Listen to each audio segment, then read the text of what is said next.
All right, welcome everyone. So, let's talk about Easter. It's a holiday that feels so familiar, right? But today, we're going to peel back the layers and dig into a really fascinating, and yeah, for some, a pretty controversial take on where its traditions actually come from. So, think about it. Easter is all about celebrating the resurrection, one of the cornerstones of Christian faith. But where do the bunnies come from? And the eggs? It seems a little random, doesn't it?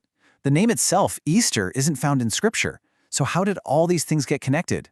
Well, that's exactly what we're going to unpack. Okay, so where do you even begin with a question like that? Well, what's really interesting about the perspective we're looking at today is that it doesn't start with dusty old history books. Nope, it starts right in the Bible. The whole argument is built on the idea that there are some pretty clear warnings in Scripture about just, blindly adopting the traditions of the cultures around you. And this quote from Jeremiah is a perfect example. Thus saith Yahweh, learn not the way of the heathen. I mean, that's pretty direct, right? The argument here is that this is a foundational principle, that believers are supposed to be distinct, not just blend in by picking up the local customs. This idea is basically the launchpad for this entire investigation into Easter's traditions. So where is all this coming from? Well, the main source for this whole line of thinking is a pretty influential book from the 19th century called The Two Babylons. It was written by a reverend named Alexander Hislop, and let me tell you, he laid out a very detailed and definitely provocative theory that connects a lot of modern Christian practices back to ancient paganism. And what's so fascinating here is how Hislop builds his case. He's not just making these vague connections. No, he's trying to lay out this meticulous trail like a detective, using language and history as his clues. And the whole point of this trail is to challenge the very foundation of how we celebrate Easter. And here it is, the core of his entire argument. He asserts that the Christian celebration of Easter is profoundly intertwined with ancient pagan customs. Basically, his whole thesis is that a lot of what we do at Easter, the symbols, the name, the whole shebang, didn't actually start with the early church. He argues it was all borrowed or assimilated from much older pagan religions, tracing it all the way back to ancient Babylon. Okay, so Hislop's first major piece of evidence? It's the name itself. I mean, think about it. If the holiday is about the resurrection, why on earth is it called Easter in English? It's a fair question, right? So he starts digging, tracing the word back through history to find its linguistic roots. And this is the path he claims to have found. It goes something like this. It all starts with Ishtar, the ancient Babylonian goddess of fertility and rebirth. From there, the name pops up in other cultures as Astarte. Fast forward a bit, and in the pagan Anglo-Saxon world, you have something called Easter Monath, which was a whole month celebrating a goddess of the spring. And, according to Hislop, that's the direct line to our modern English word Easter.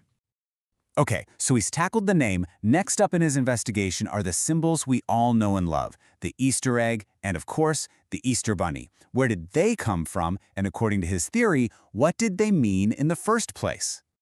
And this is where he draws a really direct line. So, on one hand, in modern Easter, we see eggs and rabbits as symbols of new life, which, fits perfectly with the resurrection story. But Hislop argues that, on the other hand, these exact same symbols were super important in ancient pagan rites, specifically for worshiping the goddess Ishtar. For her, they were all about fertility and rebirth. Now, to back this up, the source points to passages in the Bible, like this one from Ezekiel, that mentions women weeping for Tammuz. So who was Tammuz?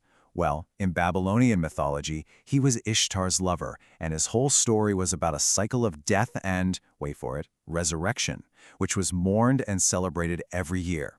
Hislop uses this to link the fertility symbols directly to these ancient, non-Christian resurrection stories. So the next logical question is, if the first followers of Jesus weren't celebrating Easter with bunnies and eggs, what were they doing? Well, this is where the theory points to a really big and very deliberate historical shift in how the resurrection was observed. So according to this argument, the early believers kept it simple. They commemorated Jesus' death and resurrection during the Jewish Passover, or Pesach. It was all tied together. But then, in 325 AD, something huge happens, the Council of Nicaea. This was a big meeting of church leaders, and they formally decided to separate their celebration from the Jewish Passover. Hislop's argument is that this wasn't just a scheduling conflict. He claims it was a strategic move to line up the holiday with popular pagan spring festivals, making it way easier to bring pagan converts into the fold. And check this out. This is presented as a key piece of linguistic evidence. The Greek word for Passover is pascha, and pretty much everywhere in the Bible, that's how it's translated, Passover. Except for one spot in the King James Bible, in Acts 12, verse 4, where pascha is translated as Easter. The source points to this as a major mistranslation, almost like a later editor was trying to retroactively fit the newer Easter tradition into the original text.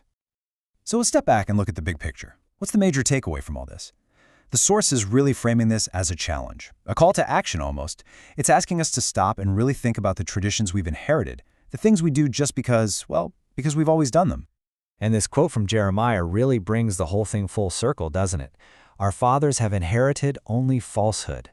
It's powerful stuff, and it ties right back to that idea from the very beginning, that maybe, just maybe, some of the traditions we hold dear, even ones passed down by people we love and respect, might not be what we think they are.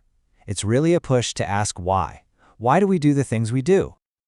Okay, so let's just do a quick recap of Hislop's whole argument. Point 1, the name Easter, he says it comes from the pagan goddess Ishtar. Point 2, the symbols, eggs and rabbits, straight out of ancient fertility worship. Point 3, the timing, it was intentionally moved away from Passover by the Council of Nicaea. And finally, the purpose behind it all? To make it easier for pagans in the Roman Empire to convert by blending their festivals with Christian ones. That's the theory in a nutshell. Now, it's really important to say that this perspective from Hislop is definitely controversial, and you won't find many modern scholars who subscribe to it. But whether you agree with it or not, it pushes us to ask a much bigger question. It really forces you to think about how history and culture and faith all get tangled up together over time. And it leaves you wondering, doesn't it? How much of what we do today is shaped by stories and forces that we've completely forgotten?